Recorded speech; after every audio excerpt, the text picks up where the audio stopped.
जय Jagannath welcome back to my mini blog. आपण मन तो नेक्स्ट वीडियो देखिथिले। आज काली हम कोलकाता आसी पहुंच जाइतिलो, किछि जगह मध्ये बुलिथिलु। आज चलंतु कोलकाता आउ किछि जगह बुलिबा। सकाळ सकाळ आमे आसी गंगा रे बुड़ दे देथिलु। तापर हम मन लंच रे बसे पड़थिलु नदिया नगर दे बुलिया पई।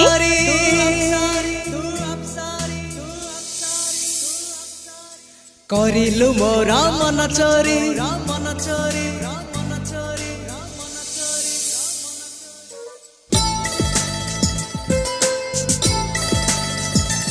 तापर आम बाहर पड़ू कोलकातार सबुठ बड़ मंदिर मायापुर इस्कन मंदिर। सेठी प्रभु श्रीकृष्ण एवं माता राधा को देखला मत आसवा इच्छा ही हो इच्छा होता कि रही जावाई। बहुत सुंदर थिला सेठिकार जगह।